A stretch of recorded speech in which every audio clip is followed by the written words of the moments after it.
Je suis Sébastien Castel, je suis expert comptable et je vais commencer cette première journée par un petit sujet qui peut vous être assez utile, c'est-à-dire l'utilisation des présents d'usage dans la transmission des parts de SCI. Donc, comme vous le savez, il est possible de faire des cadeaux, même importants, à l'occasion d'événements particuliers, sans que ce soit une donation. Le Code civil qualifie ce type de cadeau de présent d'usage. Ils sont non imposables, contrairement aux donations. Il n'y a aucune formalité particulière à accomplir, par conséquent aucun frais. Mais il y a certains pièges à éviter. Tout d'abord, je vais commencer par la théorie, avec les aspects légaux des présents d'usage et évoquer la différence qu'il faut faire entre présent d'usage et donation. Puis j'évoquerai un aspect plus pratique, avec quelques exemples de présents d'usage dans les SCI et leur utilité. Donc les présents d'usage. D'abord, il faut faire une distinction importante au niveau fiscal entre présent d'usage et donation. Il est essentiel de faire cette différence, c'est-à-dire un simple cadeau fait à l'occasion d'un événement particulier est qualifié de présent d'usage. Mais s'il n'est pas fait à l'occasion d'un événement particulier, il peut être qualifié en donation. Le présent d'usage n'est pas taxable au droit de mutation à titre gratuit. Lorsqu'on parle de mutation à titre gratuit, il s'agit de transactions sans contrepartie, c'est-à-dire sans prix de vente. Il s'agit simplement des droits de succession, droits de donation. La donation est-elle taxable au droit de mutation à titre gratuit en fonction du lien de parenté entre le donateur, c'est celui qui donne, et le donataire, celui qui reçoit. Une autre distinction importante à faire, cette fois au niveau civil. Le rapport civil des donations est une disposition du Code civil et permet d'assurer l'équité entre les héritiers, notamment au moment de la succession. Chaque héritier doit rapporter aux autres héritiers la nature des donations antérieures afin d'assurer le partage équitable de la succession. Ainsi, les donations hors part successorale, c'est-à-dire les donations qui n'ont pas à être rapportées au moment de la succession, ne sont pas concernés par le rapport civil des donations, car la volonté du défunt était par l'utilisation de ce type de donation de déroger au principe d'équité. L'article 843 et suivant du Code civil sont la base du rapport civil des donations. Tout héritier, même ayant accepté la concurrence de l'actif venant à une succession, doit rapporter à ses cohéritiers tout ce qu'il a reçu du défunt, par donation entre vifs, directement ou indirectement. Il ne peut retenir les dons faits à lui, faits par le défunt, à moins qu'il lui ait été fait expressément hors part successorale. Le rapport se fait à la succession du donateur, et les frais de nourriture, d'entretien, d'éducation, d'apprentissage, les frais ordinaires d'équipement, ceux de noces et les présents d'usage, ne doivent pas être apportés, sauf volonté contraire du disposant.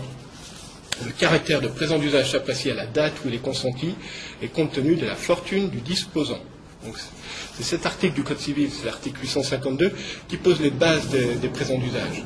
Ainsi, un cadeau, le présent d'usage, n'est pas rapportable à la succession et ne devra pas être considéré comme une avance sur la succession. Alors, qu'est-ce qu'un présent d'usage ? Donc, il est habituel de faire des cadeaux à l'occasion d'événements particuliers. Une bague de fiançailles, un cadeau de mariage, un cadeau d'anniversaire, un cadeau de Noël, etc. C'est ça qu'on appelle un présent d'usage. En revanche, si un cadeau consenti est important et donné en dehors de tout événement particulier, il risque d'être qualifié en donation. Il existe cependant une liste, il n'y a pas de liste exhaustive de ces cadeaux. Mais ce sont les tribunaux qui statuent au cas par cas. Ça, c'est important. C'est vraiment du cas par cas. Si le présent a été fait en dehors de toutes circonstances particulières, on peut être certain que les juges vont requalifier en tant que don, et donc soumis à frais. Il deviendra alors... Voilà. Donc, les frais, ce sont tous les droits de mutation, et là, on se met dans les frais de donation. La jurisprudence prévoit ainsi qu'il faut impérativement exposer les circonstances qui expliquent les dons et les liens d'affection qui unissent le donateur et le donataire. D'accord ? On ne peut pas donner n'importe quoi, n'importe qui. Quelle valeur peut-on donner ? Il n'y a pas de seuil à partir duquel un cadeau devient taxable. Ce qui compte, c'est que le cadeau soit en rapport avec la fortune du donateur, celui qui donne. Un cadeau d'une valeur importante peut être considéré comme un présent d'usage et non comme une donation dès lors que le patrimoine du donateur est important. En revanche, même le même cadeau fait par une personne au revenu modeste n'est pas considéré comme un présent d'usage. Donc, ce n'est pas un cadeau. Aucun texte ne fixe le montant pouvant être ainsi donné. Ainsi, les juges saisis par l'administration fiscale ont été amenés à requalifier de tels cadeaux en considérant que dans certains cas, une personne offrant une somme d'argent ne dépassant pas 2,5% de son patrimoine faisait un présent d'usage. Dans une autre affaire qui date du début des années 2000, une mère avait fait des donations à ses enfants. Et là, en respectant cette limite de 2,5% de patrimoine, et les juges ont requalifié ces présents d'usage en partie en donation, parce que le montant des présents d'usage dépassait 2,5% de ses revenus annuels. Donc, cette limite, dont on ne trouve trace ni dans la doctrine administrative, ni à l'occasion d'autres litiges, a toutefois le mérite de donner quelques indications sur le seuil de tolérance du fisc. S'il n'est pas possible de fixer avec certitude la limite au-delà de laquelle un cadeau cesse d'être un présent d'usage et constitue une donation, il faut regarder à l'esprit que votre geste ne doit pas vous appauvrir. C'est cette notion d'appauvrissement qui est la base de la différence entre présent d'usage et le don. Cette condition respectée à fortunes égales, vous pouvez vous montrer d'autant plus généreux que votre cadeau présente une valeur affective et est remis à l'occasion d'événements marquants. Il est plus facile de prouver que vous faites un présent d'usage lorsque vous faites un beau cadeau à un mariage, si vous donnez un bijou de famille pour les 18 ans, par exemple, que si vous donnez une grosse somme d'argent à Noël.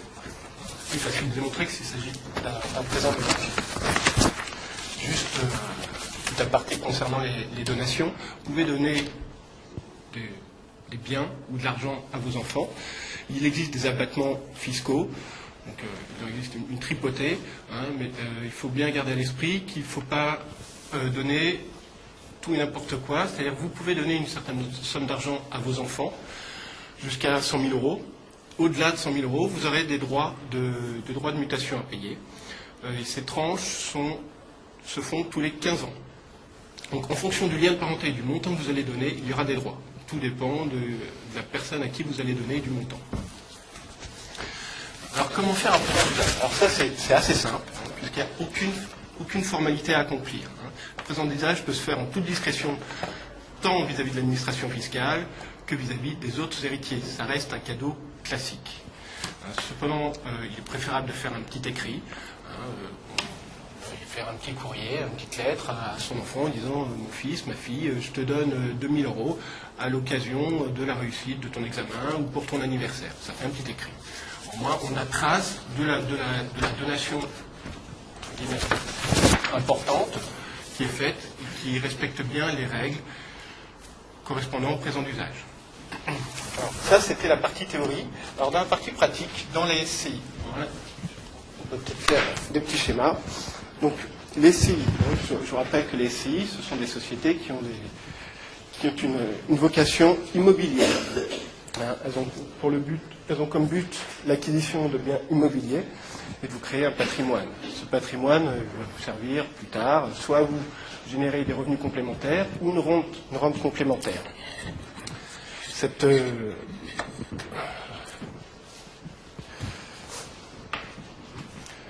Donc, plusieurs possibilités pour acquérir le bien. Soit vous faites appel à l'emprunt, soit vous le financez par fonds propres. C'est-à-dire que c'est vous qui avez l'argent que vous allez investir dans votre SCI.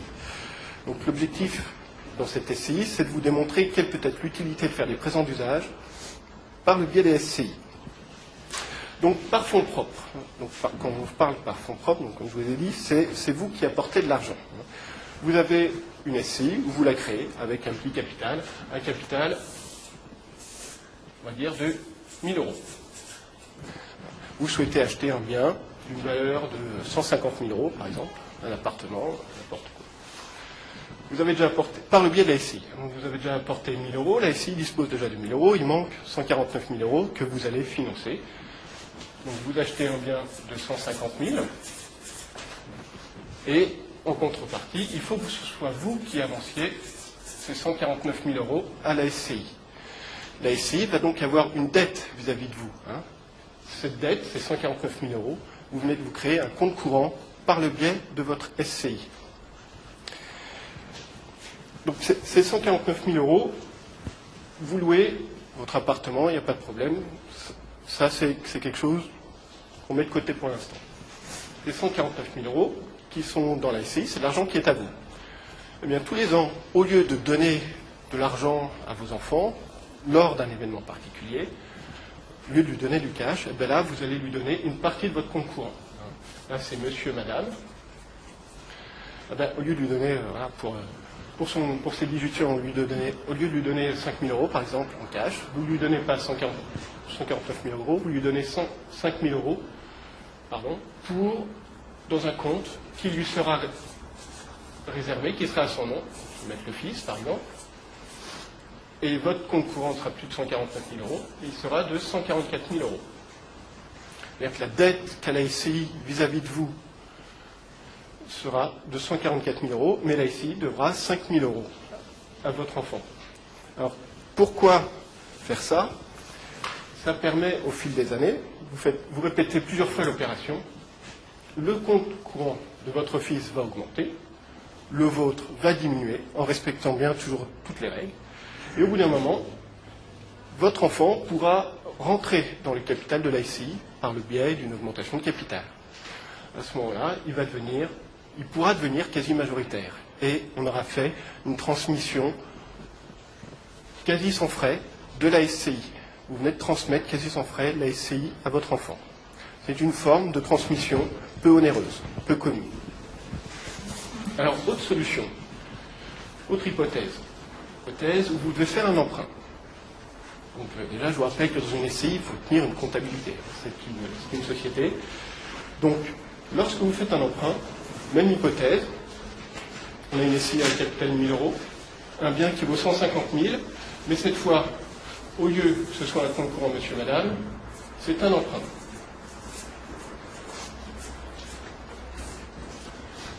Cet appartement, deux solutions. Soit vous le louez à quelqu'un, n'importe qui. Les loyers qui vont être perçus vont permettre de payer en général le prêt. Donc vous n'aurez quasiment pas besoin de faire des avances en compte courant dans la SCI. Il y aura certainement quelques frais, vous mettrez certainement un peu d'argent. Alors, tout l'argent que vous mettrez dans la SCI viendra augmenter votre compte courant.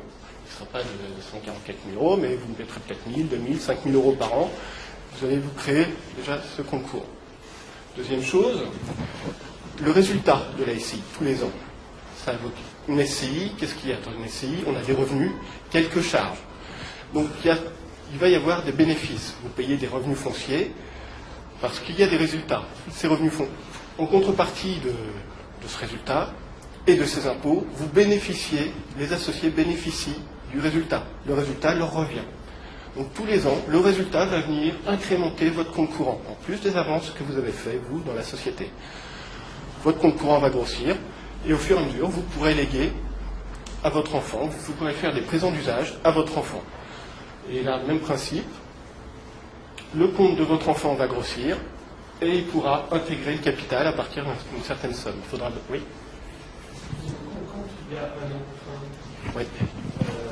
Vous voyez ça va payer cet emprunt, donc la SCI fait un résultat, il n'y a pas de liquidité, si vous avez un compte courant, tout ça vient en compte courant, il n'y a pas de liquidité. C'est pas du cash, oui, c'est pas du cash, c'est une dette qui existe.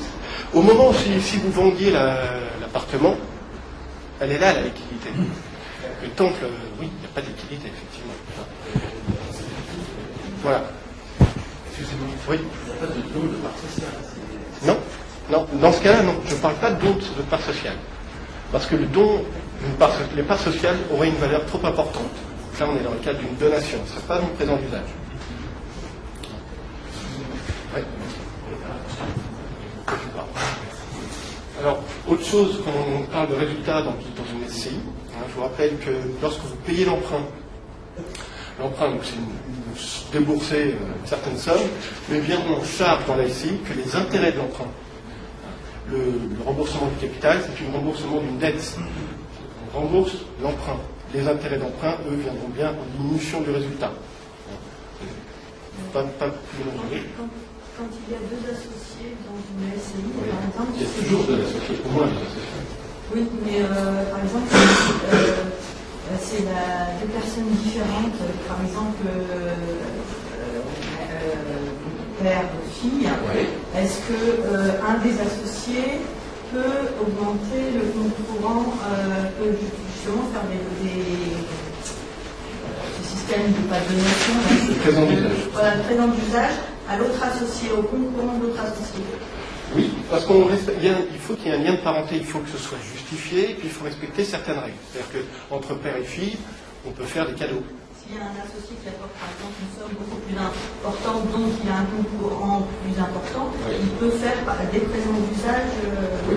Si c'est sa fille ou son fils, il a le droit. Par contre, il faut toujours respecter, il faut avoir dans l'idée qu'il ne faut pas s'appauvrir, il faut respecter certaines règles au niveau de la valeur, au niveau du patrimoine du donataire et de ses revenus. C'est vraiment du cas par cas, donc c'est quelque chose d'assez particulier.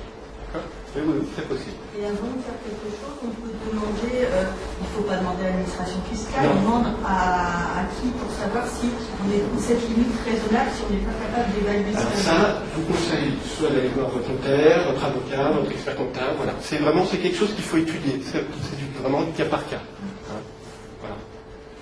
Comment se matérialise le présent d'usage? Justement, je reviens au programme quand il n'y a pas de liquidité, la création d'un compte courant, et il n'y a pas de liquidité, comment se matérialise ce présent d'usage? Alors, il se matérialise par deux choses. Pour ça, tout à l'heure, je vous disais, il faut peut-être faire un écrit. Un écrit, là, c'est une valeur au moins symbolique. Et là, vous dites, dans ce cas-là, mon fils, je te donne, pour tes 20 ans, par exemple, je te donne 5 000 euros. En supposant que les 5 000 euros remplissent bien toutes les conditions. Hein. Je te donne 5 000 euros. Hop, vous l'avez écrit, vous l'avez daté, signé, pas de souci.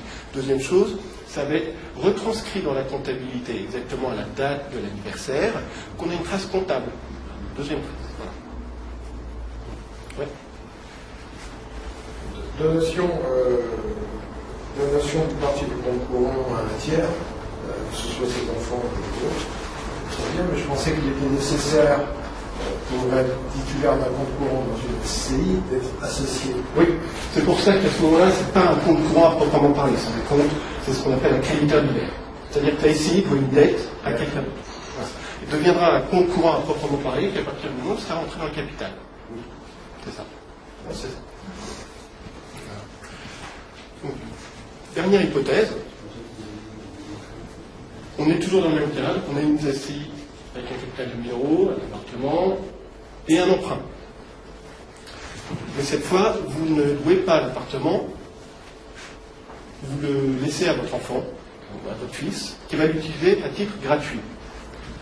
Donc dans ce cas-là, vous n'avez pas de compte courant, il ne va pas y avoir de rentrée d'argent dans la SCI. Il va falloir payer l'emprunt. C'est vous qui allez le payer tellement. Chaque fois que vous allez verser de l'argent dans la SCI, vous allez vous générer ce compte courant, simplement. Le compte courant va grossir au fur et à mesure que vous allez rembourser l'emprunt. La dette de l'emprunt va diminuer, votre compte courant va augmenter en proportion. Dans le même cadre, on pourra faire les présents d'usage avec l'utilisation de ce compte courant. Donc voilà, c'était un premier sujet assez rapide. Je pense que c'est quelque chose qui est assez peu utilisé. Oui, l'absence de loyer ne peut pas être considérée déjà comme un s'il paye pas, c'est votre fils. Non, puisque vous pouvez avoir une SCI qui c'est déjà un cadeau s'il ne paye pas de loyer. oui, mais pas. Non, on peut le faire. On peut le faire. Voilà. Vous louez, celui qui utilise le bien est votre enfant. Enfin, dans ce cas-là, vous pourrez faire le présent d'usage.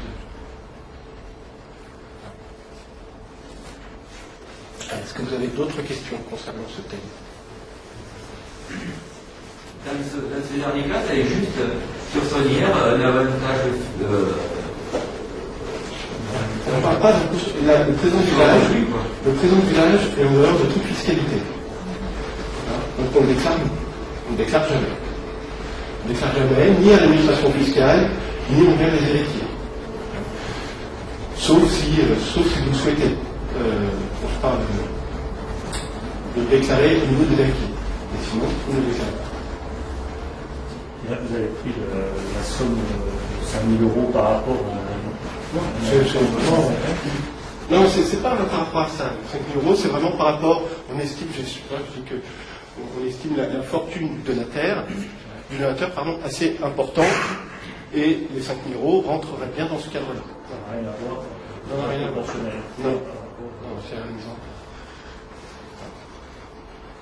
Voilà. C'est quelque chose qui peut être utile. Alors je vous conseille, c'est vraiment du cas par cas. Il faut vraiment faire attention à ça, parce que l'administration fiscale pourra toujours essayer de contredire le présent d'usage et dire que c'est une donation. Donc il faut faire attention à respecter certaines règles. Et je vous conseille à chaque fois d'aller voir soit votre notaire, soit votre avocat, soit votre expert comptable pour voir si on peut bien entrer dans ce cadre-là. Voilà.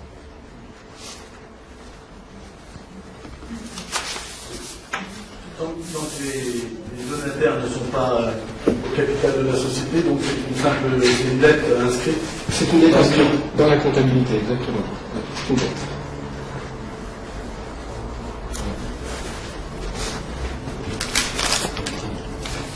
D'autres questions? Oui.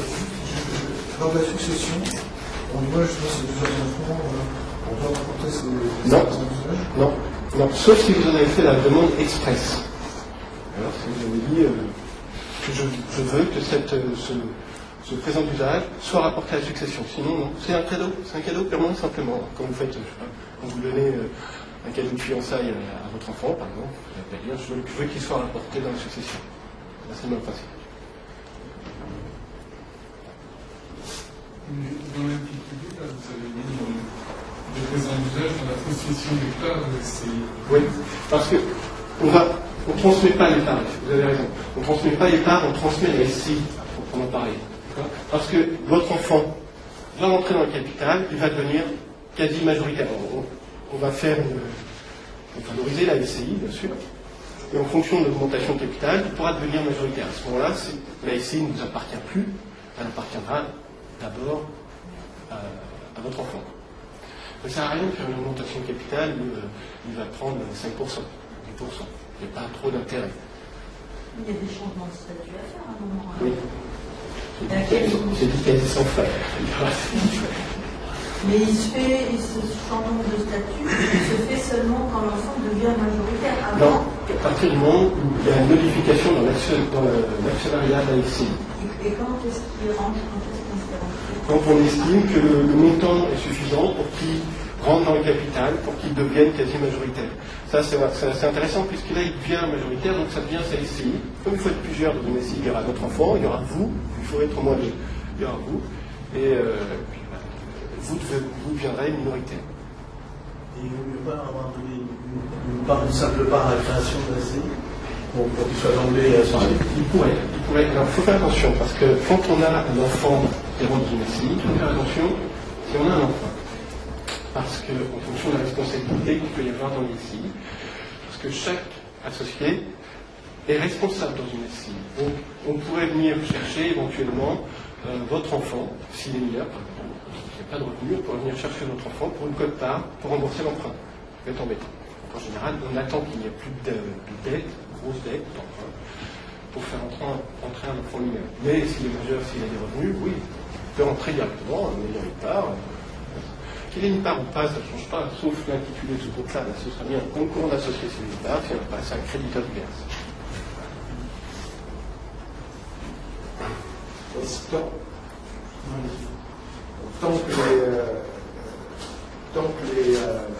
Qu'il n'y a pas eu de transfert, vente de part, homologation, on va dire, d'une raison d'usage, le système est complètement occulte. Est-ce qu'on peut garder ce système jusqu'au décès du donataire du présent d'usage? Oui, si je puis dire. Et à ce moment-là, ce sera à partir du décès qu'il y aurait transfert des parts. Non. Soit avant le décès. Oui, parce que sinon il n'est pas dans le capital. Donc il n'est pas dans le capital, il n'est pas propriétaire des parts sociales. Donc s'il y a décès des associés principaux, les parts sociales vont rentrer dans la succession. On ne peut pas avoir de clause de préciput qui fait que la donation, enfin je ne sais pas, on peut imaginer quelque chose. Après voilà, il peut y avoir des choses particulières, mais ça ne change pas une clause de préciput, rentre dans la succession. Il y a des choses qui peuvent être prévues effectivement, mais à ce moment-là autant essayer de le prévoir avant, parce que là on vient de générer un compte courant, compte créditeur, vert, dans le seul but de valoriser votre enfant dans le capital de la SCI. Ça n'a intérêt que dans ce cas-là. Sinon, il n'y a pas de liquidité, donc votre enfant ne récupérera pas de trésorerie a priori. Ça va l'utiliser L'utilité principale de ce cas-là, c'est de faire entrer dans le capital et qu'il devienne majoritaire.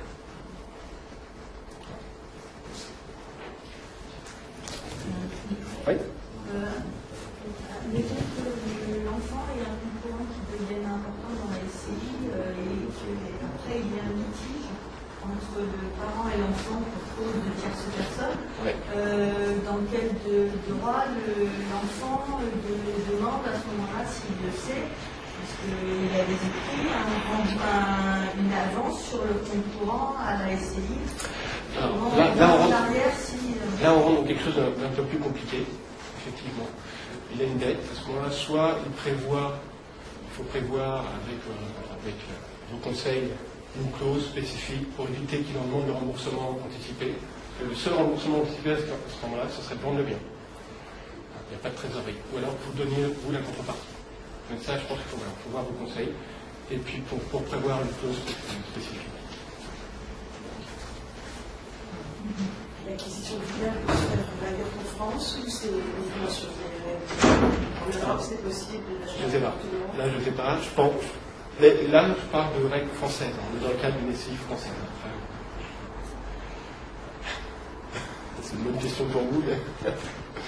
C'est intéressant dans le cas de SCI familiale. Oui. Ah oui. Quand il y a un tiers, c'est plus embêtant, effectivement, parce que le tiers ne voudra pas forcément que votre enfant rentre dans le capital, effectivement.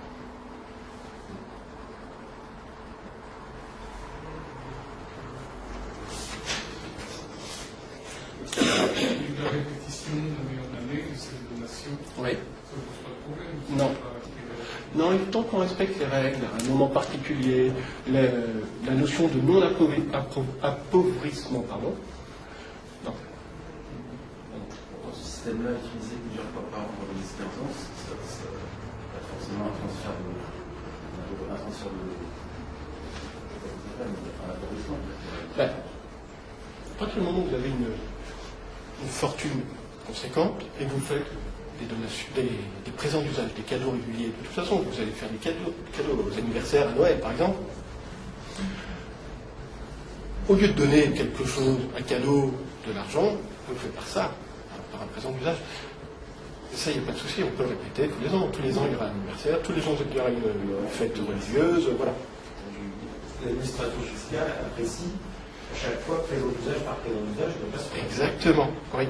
Oui, c'est du cas par chaque cadeau. C'est pour ça qu'il ne faut pas plus donner n'importe quoi. Il y avait une jurisprudence je crois que c'est une grand-mère qui avait donné une forte somme d'argent à sa petite fille, et la grand-mère avait dit oui, mais c'est ma petite fille, il y a un lien affectif. Et c'était en dehors de tout événement particulier, et là ça a été requalifié en don. Par contre, il faudra faire une explication de texte, parce que si tous les 18 ans on donne effectivement des comptes courants, je ne suis pas convaincu qu'enfin qu'il soit le compte courant, il faut faire quelque chose, vu la difficulté que l'on a déjà nous à comprendre la simulation. Oui, il y a des Ça va explications. recevoir une voiture, je pense. Certainement.